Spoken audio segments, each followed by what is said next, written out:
si le passé était très différent de ce que nous enseignent les cours d'histoire? Et si d'incroyables créatures vivaient autrefois sur Terre et mettaient notre imagination à rude épreuve? Si tous les mythes et légendes aventureux étaient vrais et que les preuves étaient là pour que tout le monde puisse les voir? Certaines personnes sont convaincues d'une théorie incroyable. Le monde a été rebooté plusieurs fois au cours du temps et la connaissance de la vérité choquante a été délibérément effacée. Créée en 1587, la carte d'Urbano Monti est encore aujourd'hui assombrie par d'énormes points d'interrogation. En quelques mots, l'énigme historique peut se résumer comme suit. Comment l'Italien a-t-il pu représenter quelque chose dont il ne pouvait même pas connaître l'existence? Entre autres choses, la carte nous montre le pôle Nord et l'Antarctique libre de glace, même si ces deux régions n'ont été officiellement découvertes et explorées que des siècles plus tard. Nous voyons également un mystérieux pont terrestre qui relie l'Antarctique à l'Amérique du Sud. Mais comment cela est-il possible? Comment Monti a-t-il réussi à représenter le monde de manière aussi complète alors qu'il y avait encore tant d'espace vide sur les cartes? L'Antarctique libre de glace n'est pas le seul mystère qui s'est glissé dans cet ancien document. Non, des créatures fantastiques telles que des centaures et des licornes attirent également notre attention. Les images de monstres marins, de créatures hybrides, de démons et de dragons ne sont pas moins étranges. Au vu de ces éléments, on pourrait penser qu'il s'agit de l'œuvre fictive d'un auteur de fantaisie créative. Et la plupart des experts conservateurs s'accordent à dire que la carte d'Urbano Monti n'est que cela, une représentation qui mélange au hasard la science avec des mythes et des légendes aventureuses. Et si ce n'était pas vrai? Et si toutes ces créatures incroyables étaient réelles? Et que les gens connaissaient exactement leur existence? Attache ta ceinture, car les choses sont sur le point de devenir particulièrement effrayantes. La Terre a-t-elle vraiment été rebootée? La carte d'Urbano Monti fait partie d'une théorie pour le moins insolite. Cette théorie repose sur la conviction que le monde du XVIe siècle avait l'air complètement différent de celui d'aujourd'hui. Pour renforcer cette hypothèse, ses partisans consultent régulièrement des artefacts énigmatiques qui ne peuvent tout simplement pas être placés dans un contexte plausible, et qui sont donc rejetés comme des absurdités par les historiens classiques. Cependant, il ne s'agit pas d'une expertise purement objective, mais d'une manipulation délibérée. Les tireurs de ficelles cachés savent donc exactement quelles choses époustouflantes ont eu lieu autrefois sur notre planète. Mais ils font tout pour empêcher le public d'apprendre la vérité historique.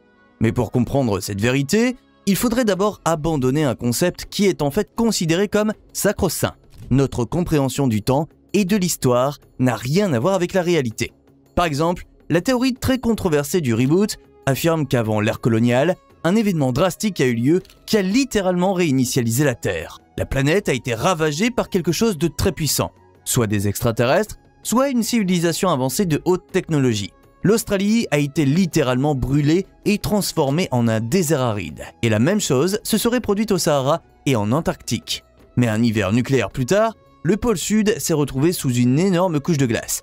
Le fait qu'il n'y ait plus aucune trace des créatures représentées sur la carte aujourd'hui s'explique à nouveau par le fait que les centaures, les licornes et consorts ont été anéantis dans le cadre de l'apocalypse dévastatrice. Après l'effacement des dernières traces de l'ancien monde, 2 guerres mondiales sanglantes ont décimé les paysages d'Europe et d'Asie. L'idée, qui n'a aucun fondement scientifique, est que quelqu'un ou quelque chose redémarre la planète encore et encore. Par conséquent, ce qui est décrit dans la Bible comme le grand déluge n'était en fait que le bouton de réinitialisation de la Terre. Cependant, comme la dernière réinitialisation remonte à plusieurs siècles, certaines personnes pensent que le prochain redémarrage est imminent. Que révèlent ces hiéroglyphes inexplicables? Le temple mortuaire de Sétos Ier abrite certaines des gravures égyptiennes les plus insolites qui soient. Si le pharaon éponyme a été au pouvoir de 1290 à 1279 avant notre ère, il était aussi le père du légendaire Ramsès II. Rétrospectivement, Sétos Ier est surtout connu pour ses campagnes militaires et ses projets de construction à couper le souffle. Cependant, le temple mortuaire excellemment conservé d'Abydos est orné de certaines représentations qui n'ont tout simplement aucun sens. On y voit des structures qui ressemblent à des avions, des hélicoptères, des sous-marins et même des vaisseaux spatiaux. Mais comment expliquer ces mystérieux hiéroglyphes? Eh bien, cela dépend de la personne à qui tu poses la question. Les égyptologues conventionnels disent qu'il ne s'agit pas de choses réelles, mais de représentations symboliques. En fait, les hiéroglyphes ne sont pas aussi étranges qu'il y paraît. Ce qui, à première vue, ressemble à un hélicoptère est en fait 2 pictogrammes différents. En fait, les scientifiques ont même réussi à traduire le message originel inscrit sur le mur du temple. Ce celui qui bat les 9 ennemis de l'Égypte. À une date ultérieure, cependant, les hiéroglyphes ont été modifiés et se lisent depuis « celui qui protège l'Égypte et conquiert les terres étrangères ». Cependant, il n'est pas vraiment surprenant que les images soient interprétées quelque peu différemment dans des cercles plus alternatifs. Ils sont convaincus que les représentations sont exactement ce qu'elles semblent être à première vue, des technologies ultramodernes apportées sur Terre par les extraterrestres de l'époque. Étant donné que les anciens humains étaient de toute façon régulièrement visités par des intelligences extraterrestres, c'est la seule conclusion logique. À leur tour, les êtres mystiques qui étaient miraculeusement venus sur Terre depuis les cieux étaient vénérés comme des êtres divins, quand Enoch a été enlevé par des extraterrestres. Et tant que nous sommes sur le sujet des dieux extraterrestres, la Bible n'en finirait pas non plus de parler d'ovnis et d'extraterrestres. Veux-tu un exemple? Dans le premier chapitre du livre d'Ézéchiel, il est écrit « Un vent de tempête vint du nord, un grand nuage de feu vacillant entouré d'une lueur éclatante. Du feu, il ressortait comme de l'or brillant. Au milieu de ce nuage apparut quelque chose qui ressemblait à 4 créatures vivantes. Chacune des créatures vivantes avait 4 visages et 4 ailes. Leurs jambes étaient droites et leurs pieds ressemblaient à ceux d'un taureau. J'ai regardé les êtres vivants. À côté de chacun des 4, j'ai vu une roue sur le sol. On aurait dit qu'ils étaient faits de chrysolite. Ce que l'interprétation théologique appelle l'apparition de Dieu est interprété dans d'autres séries comme une rencontre étrangère du 3e type. En fait, certaines personnes ont même entrepris d'utiliser les détails décrits dans la Bible pour réaliser un croquis du supposé vaisseau spatial. Cependant, le prophète Ézéchiel n'a pas été le seul à confondre des formes de vie extraterrestres avec des figures célestes. Non, Enoch a lui aussi vécu quelque chose de très similaire, à la petite mais significative différence que son récit a été presque totalement banni du canon biblique. Mais tenons-nous-en à la version officielle pour l'instant. Dans la Genèse 5, nous lisons ce qui suit. La durée totale de la vie d'Enoch fut de 365 ans. Enoch avait suivi son chemin avec Dieu, puis il n'était plus car Dieu l'avait enlevé. Mais comment cela s'est-il produit? Si l'on met de côté la durée de vie extraordinaire, pourquoi Dieu a-t-il décidé d'accueillir Enoch? Un coup d'œil au Nouveau Testament nous éclairera peut-être sur ce point. La lettre aux Hébreux précise ce qui suit. À cause de la foi, Enoch a été enlevé et n'a pas eu à mourir. On ne l'a plus retrouvé parce que Dieu l'avait enlevé.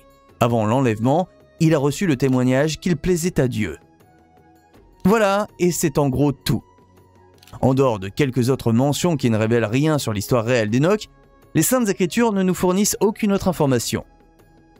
Cependant, les choses sont un peu différentes lorsque nous fermons la Bible officielle et que nous mettons plutôt notre nez dans les mystérieux apocryphes. Dans ces écrits, que l'Église rejette, nous apprenons avec force détail ce qu'Enoch a vécu avant son enlèvement et qui il a peut-être réellement rencontré. Tout d'abord, il y a les anges apostats. Ils viennent sur Terre, s'approprient les femmes et engendrent avec elles une descendance gigantesque, les Néphilim.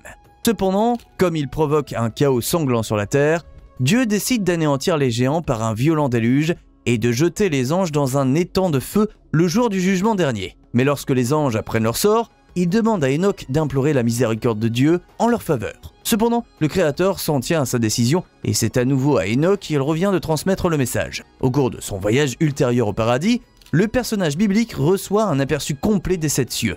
Ceux-ci comprennent le paradis et l'enfer, les cœurs d'anges et dans le 7e et plus haut ciel, le trône de Dieu. Une fois sur place, Enoch est chargé d'écrire tout ce que le Seigneur des mondes lui dicte. Il produit ainsi 360 livres contenant les secrets du ciel et de la terre et la création du monde. De retour sur Terre, Enoch raconte à ses fils ce qu'il a expérimenté et les exhorte à mener une vie respectueuse de Dieu.